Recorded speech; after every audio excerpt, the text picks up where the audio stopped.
Produkto po ba nung binabanggit yung kinetic energy kahapon, yung mga pagkilos laban sa administrasyon at individual na mga miyembro ng administrasyon? You also mentioned about the Rage Coalition event yesterday in Club Filipino on April 12, 2026, correct? Tama po. All right. Now, this was already around 14 months from VP Sara's press con, correct? Tama po. Now, my question to you is this. Was VP Sara present in that April 12, 2026 event? Wala po siya, sir. All right, no. Now, you mentioned also the concept of kinetic force. Can you recall? Yes, sir. All right. Now, my question to you is this. Despite the lapse of 14 months and the absence of VP Sara in that event, you still concluded that this event was still part of what you call kinetic force. Is that the case? Tama po. All right. And based on your findings, this kinetic force came from VP Sara's November 23, 2024 press con, correct? Hindi lamang po yun. Ang sinabi ko po ay may pagkakaugnay sapagkat yung pong statement na I want to cut his head, gusto kong kunin ang ulo niya, at ang sinabi din po ni Mayor Baste, isang ulo lang ang kailangan namin, ang ulo ni Pangulong Bongbong Marcos. All right. So, you mentioned also that there was a participant in a PBBM rally that shouted, "Barilin na yan." When did this happen, if you can recall? Hindi po ito rally, meron pong event, ang okay. ating pong Pangulo sa Nueva Ecija, naka-live broadcast po ito sa RTBN at meron pong nag-komento bigla na sinabi, barilin na yan. Can you recall the date of that event? You said event? Hindi ko po ma-recall yung exactong date pero nandito rin po sa report sa amin yan. But is this also part of the kinetic force that you mentioned?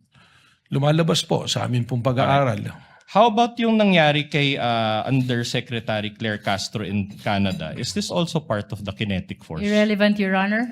Your Honor, I'm trying to lay the basis, Your Honor. Witness may answer.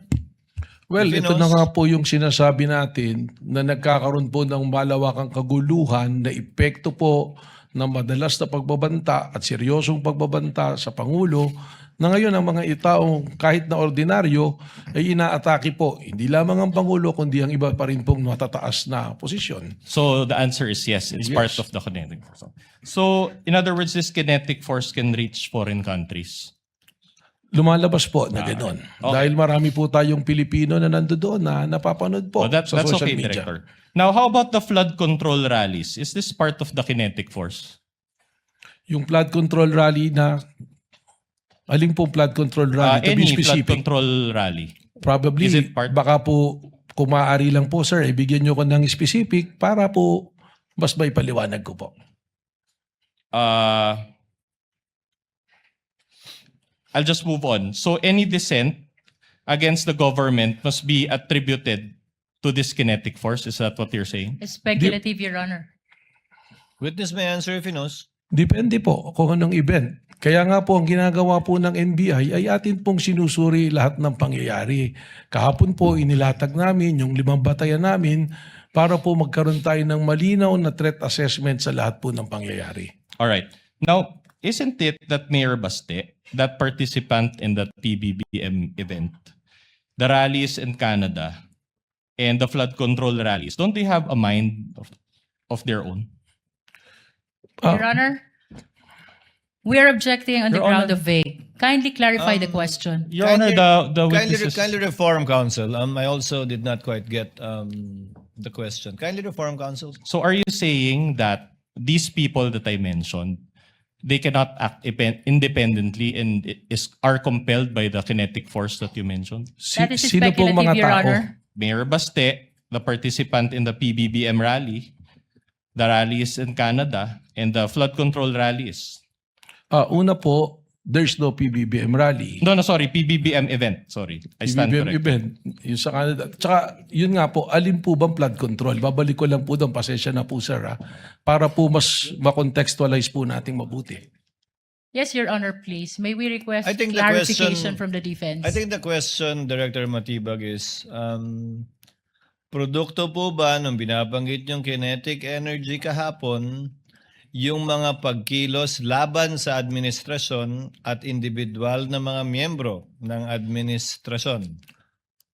Respectfully, Your Honor, sapagkat marami pong may pagkilos po na iba-ibang grupo. So na nakikita po posibleng natin. hindi. May pagkilos na hindi, may pagkilos na Tama oo. po. Kaya we have to qualify, we have to treat each event independently and apply the 5-factor test that we are being applying po sa mga pangyayari po. So hindi porkit laban sa o tutol sa gobyerno o sa partikular na opisyal ng gobyerno ay ito na yung binabanggit yung kinetic kahapon. Tama po, Your Honor. Council may proceed.